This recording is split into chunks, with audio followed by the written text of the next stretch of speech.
નમસ્કાર દર્શક મિત્રો, આપ જોઈ રહ્યા છો ધી ઉમેરા ન્યૂઝ. હું છું એન્કર અર્પિતા પટેલ. હવે જોઈએ અગત્યના સમાચાર. જૂનાગઢ લોકસભા ચૂંટણી સંદર્ભે ઉના તાલુકાના સામાજિક કાર્યકર શ્રી પાંચાભાઈ દમણિયાએ પોતાની રજૂઆત વ્યક્ત કરી. પ્રજાજનો મતદારોને મતદાન અવશ્ય કરવાની અપીલ કરી. ગામ નાતળ સામાજિક કાર્યકર છે. પાછા ભાઈ, હાલ લોકસભાની ચૂંટણી જે આવી રહી છે એમાં જે જૂનાગઢ બેઠક છે એમના વિસ્તારમાં મત વિસ્તારમાં આપ આવો છો, તો ખરેખર જે આ વિસ્તાર છે તેમાં લોકોની શું માંગ રહેતી હોય છે? સાહેબ, અત્યારે તો જુનાગઢ લોકસભા છે, તમે જાણો છો ને હું જાણું છું ક્યાં નથી ને ક્યાં છે.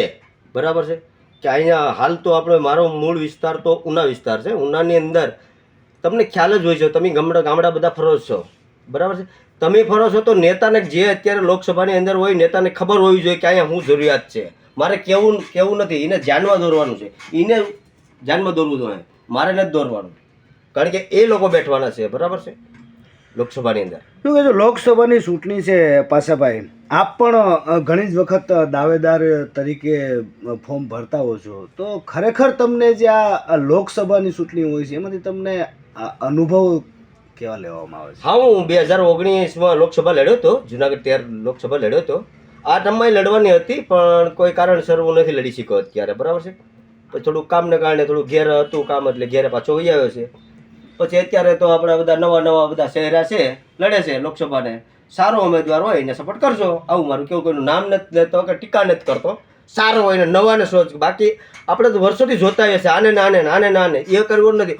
અલગ થાળી ધરો તો જ મેળ આવશે તમારો બધાનો. શું કારણ કે કહેજો આપણા સદનની અંદર બોલ છે ને મેમ્બર ઓફ પાર્લામેન્ટમાં, એ જ લક્ષ્ય છે લોકોનો, બાકી કંઈ નથી થવાનું. તો પાસાભાઈ, જે આ આગામી લોકસભાની ચૂંટણી આવી રહી છે તો તેમાં ખરેખર જુનાગઢ વાસીઓને ખરેખર શું કરવું જોઈએ? હું તો એમ જ કહું કે નવો શહેરો પરિવર્તન લાવો. નવો શહેરો એટલે જે વર્ષોથી જોતા હોય નહીં, બીજાને ચાહો તો તમારું કામ કરશે. એમાં કોઈક વ્યવસ્થિત મેકશો ને, નગર જોતા જ આવે. હું કોઈનું નામ નથી લેતો, કોઈ ટીકા નથી, કોઈ ટિપ્પણી નથી કરતો. નવો શહેરો જ જરૂર છે, તમને કહી દઉં. શું કહેજો, આગામી જે શહેરો હતો એના દ્વારા જે કોઈ આ તમારા વિસ્તારમાં કામ થયેલા કે નથી થયેલા? એ તો મારે કહેવાનું જનતા જાણે છે, જનતા જાણે જ છે. બરાબર છે, કઈ પરિસ્થિતિ ગઈ છે ને કઈ નથી ગઈ જાણે છે. તમે જાણો છો ને હું જાણું છું ને લોકો જાણે છે, જનતા જાણે જ છે બધી. શું કહેજો, લોકસભાની ચૂંટણી તો એક બાજુની વાત છે અત્યારે ચાલી રહી છે, પરંતુ હું એમ કહું છું કે હાલનું જે તંત્ર છે એટલા વિસ્તારનું એ તમને કઈ રીતનું દેખાઈ રહ્યું છે? તંત્ર જો એના રીતે જે કામ થતું હોય એ કરતા હોય છે, કારણ કે એને એક ફેસર ઉપરથી આવતા હોય છે. બરાબર છે, એ તો તમે જાણો છો ને હું જાણું છું. બરાબર છે, આપણે શું કામ ટીકા ટિપ્પણી કરવી જોઈએ? કારણ કે જો તંત્રને કોઈ પણ પગાર મળતો હોય તો જનતાના ઓલામાંથી મળે છે. મારે જાજુ તો નથી કહેવું, જનતાના ટેક્સમાંથી મળે છે. બરાબર છે, એ લોકોને પછી આપણે ખોટું નામ લેવું ભારત દેશના બંધારણમાં રહીને. બરાબર છે, કાયદાનું પાલન આપણે કરીએ છીએ. શું કહેજો, પાછલા લોકસભાની ચૂંટણીમાં સંવિધાન તરફથી તમારું શું કહેવું છે? સંવિધાન જો મારો હક ને અધિકાર છે એટલે હું બોલું છું. બરાબર છે, આજે બોલું છું ને કાલે બોલી છે. જય ભારત, જય હિન્દ, જય કિસાન, જય સંવિધાન. શું કહેજો પાછલા, આપ પણ ખેડૂત છો, કિસાન છો, તો આપની બાબતે જો હું એક ખેડૂતનો દીકરો તો સત્ય છું, કારણ કે ખેડૂતની વેદના ખેડૂત જાણે, બાકી કોઈ દેશનો એક પણ બિઝનેસમેન હોય કે કોઈ પણ નેતો હોય કે કોઈ બી બેઠો હોય એને તો ટાણું થાય તો એને ખબર પડે છે કે મારે જમી લેવું છે. કારણ કે ખેડૂતના દીકરાને ક્યારેય પણ ટાઈમ નથી હોતો કેટલા વાગે ખાવું છે, નક્કી નથી હોતું. એટલું યાદ રાખજો સાહેબ. ક્યારે દાંતડી લઈને જવાનું, ક્યારે દાંતડી લઈને જવાનું, ક્યારે આ ઝાડવું કાપવું. બરાબર છે, કારણ કે આજ વેદના, કારણ કે તમે તો જાણો છો, તમને તો અમારા પાસે વધારે, તમે તો બધા ગામડા હોય, અમે તો તમારે જેટલું ફરી ન શીખતા હોય. ચાલ પાછલા લોકસભાની ચૂંટણી આવશે, જાશે, ઉમેદવાર પણ આવશે, ઉમેદવાર જીતશે, તો ઉમેદવાર જીત્યા પછી ખરેખર જે આ જુનાગઢની બેઠક છે તેમાં તેને શું કરવું જોઈએ? જો કરવાનું એને કરવાનું છે ને લોકોને એટલું જ તમારા સમક્ષ આવે એટલે પૂછજો, ભાઈ તમે શું કરશો. મૌખિક નહીં, મારી જોડે બાંગા નાખીને વહી જાય એમ નહીં, લેખિત માગજો. આ પાછા ભાઈ દમણિયાના શબ્દ છે, કહેવા માગું છું, બીજું તમને કંઈ કહેતો નથી. હા, પૂછજો જરૂર, ભાઈ તું શું કરીશ. બરાબર છે, અત્યારે તો ઉમેદવાર હોય એટલે કોઈ તાકાતવર માણસ નથી, એક ઉંદર જેવી જિંદગી હોય છે. ઉંદર આદરમાં જાય, આદરમાં ભાગદોડ. આવું મારું કેવું છે. બરાબર છે. પાછાલાલ, હાલ લોકસભાની ચૂંટણીમાં જે પરસોત્તમ રૂપાલાનું જે સ્ટેટમેન્ટ હતું એના પ્રમાણે ખૂબ જ ભાજપનો વિરોધ પણ થઈ રહ્યો છે, અનેક જગ્યાએ થઈ રહ્યો છે. તો શું કહેશો, આ વખતે જો 26 આવશે કે 26ની પાર કે શું હશે? જો પરસોત્તમ રૂપાલા સાહેબનું તમે નામ લીધું, અવશ્ય કહું છું, એવો શબ્દ એનાથી બોલાતો, સાહેબથી બોલાતો નથી. કે સામાન્ય નથી બેઠેલા, કેન્દ્રમાં બેઠેલા છે. કારણ કે પ્રજા હોય છે આખી, એના નીચે હોય છે. બરાબર છે. કારણ કે જો ક્ષત્રિય સમાજે દેશમાં ઇતિહાસ આપણે ઉઠાવવો જોઈએ. ઇતિહાસ આપણે સાક્ષી છે, મૌખિક નથી કેવું, લેખિત છે. બરાબર છે. ક્ષત્રિય તો બધું ઘણું બધું ખોઈ દીધું છે.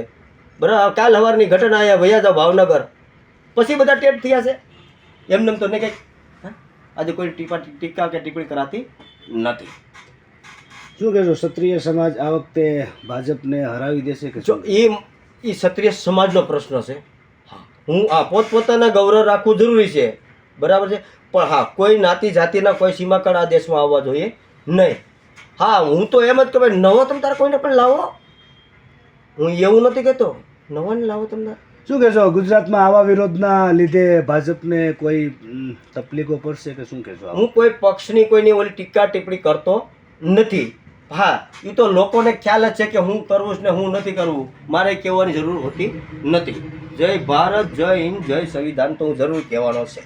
શું કહેશો પાછાલાલ, આ ભાજપની જે અત્યારે જે વિરોધ ચાલી રહ્યો છે, કોંગ્રેસને કેટલો ફાયદો થશે? જો હું કોઈ પક્ષનો સમર્થન નથી. મને સારો કાર્ડ લાગશે કે મારા લોકસભા જુનાગઢ 13 લોકસભાની અંદર સારો કેન્ડિડેટ છે, એને હું સપોર્ટ કરવાનો છે અને સપોર્ટ કરાવીશ. આવું મારું માનવું છે. તમારા વિસ્તાર એટલે કે ઉના વિસ્તારમાં પાછાલાલ? ઉના નહીં, આ મારો તો આખો જુનાગઢ લોકસભા વિસ્તારની વાત કરું છું. ખરેખર તો જુનાગઢ હું તમને લોકસભા 2019 લોકસભા લડી ચૂક્યો છું. કારણ કે મારી કાલે જ નગર જો હું ઉમેદવારી નોંધાવ નતો સાહેબ, તમને કહી દઉં. તમને તો એ જાણકાર નહીં હોય, તમને કહી દઉં. મેં કાલે ફોર્મમાં ઉપાડેલું છે, પણ મારે એક કારણસર નથી ફોર્મ ભરી શક્યો. એ તમને બતાવું છું. હું ફોર્મ કાલે મારી ઉમેદવારી પત્ર ભરવાનો હતો. ખરેખર પાછાલાલ, જો તમે ફોર્મ ભર્યું હોત અને તમે જીત્યા હોત તો જુનાગઢના લોકોને તમે શું આપત? તો એ બધા જો લોકો માટે અમે બધું પ્રયત્ન સરકારમાંથી કરવાના હતા. ના, હું અત્યારે બાંગા નાખીને કહી દઉં એ નહીં, પણ હું સદનમાં જાઉં પછી લોકો માટે ઓપ્શન કયા મેકો, પછી ડિબેટ થાય, ત્યાં સુધી ન થાય. પહેલાં ન મારાથી કહી શકાય. બરાબર ને? આ તો લોકોને આપણે આ લોકોને પૂછીએ છીએ, આ તો લોકોને તો પૂરેપૂરો અભિપ્રાય છે કે આમાં હું થાય ને હું ન થાય. ખોટા ખોટા મારે ઓલા કરાવવું, આવતા લઈને ફરવું. નમસ્કાર મિત્રો, હું ફિરોઝ ઈરાની આજે તમને એક નવી વાત કરવા આવ્યો છું. દીવ મિરર ન્યૂઝ જોતા રહો, સબસ્ક્રાઇબ કરવાનું ભૂલતા નહીં અને શેર કરવાનું પણ ભૂલતા નહીં. સત્યની સાથે જોડાતા રહો. નમસ્તે મિત્રો, હું છું ચાંદની પરમાર. આપની મનપસંદ ચેનલ એટલે કે દીવ મિરર ન્યૂઝ ચેનલને લાઈક કરો, શેર કરો અને ફોલો કરો. અને હા, તેમાં દરરોજ તાજા સમાચાર જોવાનું ભૂલશો નહીં. દીવ મિરર ન્યૂઝ દરરોજ લાઈવ અપડેટ ગુજરાત રાજ્ય દેશ દુનિયાના તમામ બ્રેકિંગ સમાચારો નિહાળો દીવ મિરર ન્યૂઝ ચેનલ પર.